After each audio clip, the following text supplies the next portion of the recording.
Have you ever felt like something was wrong in your family, even when no one ever says anything?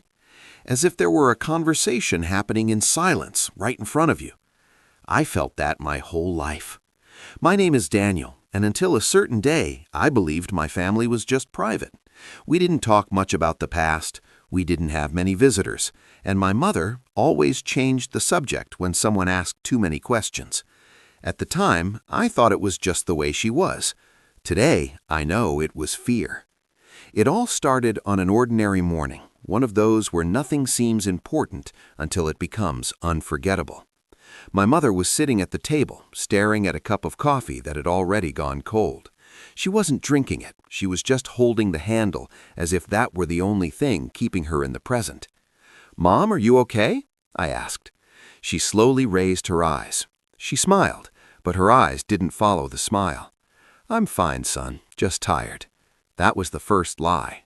My father had left early, as he did every day. My younger sister, Clara, was still asleep, and the house was far too quiet. When the phone rang, my mother almost dropped the cup. She answered it, and in less than 10 seconds, everything changed. Her face turned pale, her hand began to shake, and her breathing grew short, as if the air had disappeared from the room. I understand," she said, her voice breaking. "Please, not now." She hung up without saying goodbye. "Who was it?" I asked. My mother took too long to answer, far too long. "Wrong number," she said. "A mistake." But she didn't look me in the eyes. That night, I heard my parents arguing. It wasn't a normal fight.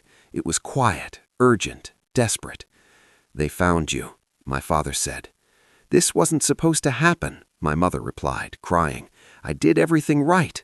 My heart started pounding so hard, I thought they would hear it from the bedroom. "We need to tell them," my father said. "No," she replied too quickly. "Not yet." "Tell us what?" The next day, my father didn't come home.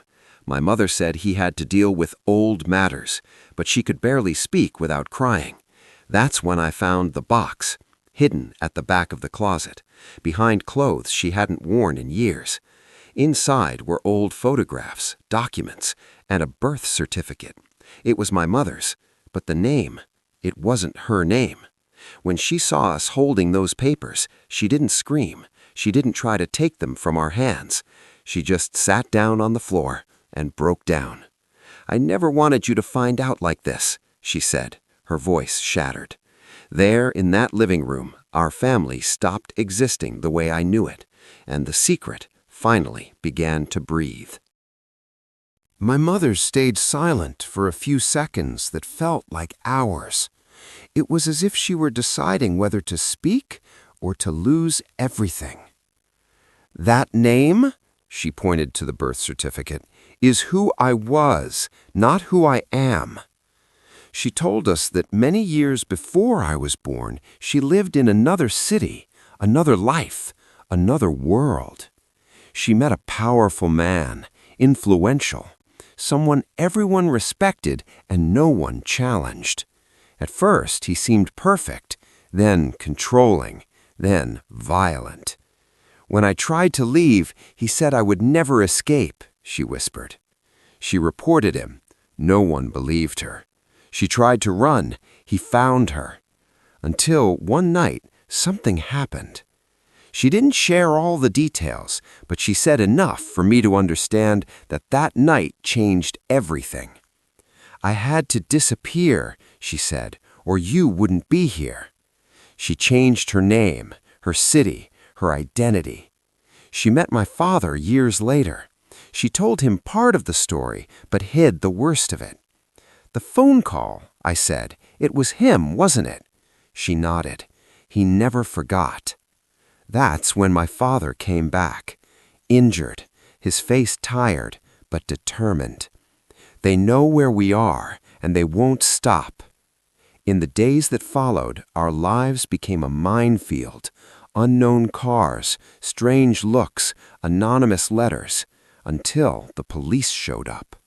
The investigation was reopened, names from the past resurfaced, and my mother was called in to testify. My sister stopped talking.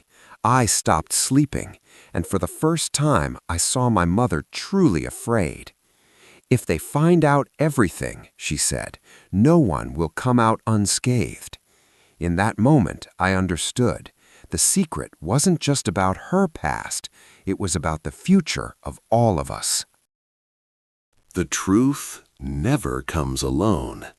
It always brings consequences. The man from my mother's past was arrested, but not for what he did to her. Other women came forward, other stories, other secrets, and my mother's name began to circulate again. The press showed up. The neighbors pulled away. Our house became a strange place. My father lost his job. My sister needed therapy, and my mother aged years in just a few months. "I just wanted to protect you," she said one night. But protection built on lies always collapses. The trial happened, and with it the end of an entire life lived in hiding. The man was convicted, but nothing went back to normal. Today, years later, our family still exists, but it's different. I learned that secrets can look like love, but silence also hurts, and that the truth, no matter how painful it is the only thing that truly sets you free. If you made it this far, leave a like, subscribe to the channel, and watch the next video, because some stories aren't just stories. They are warnings.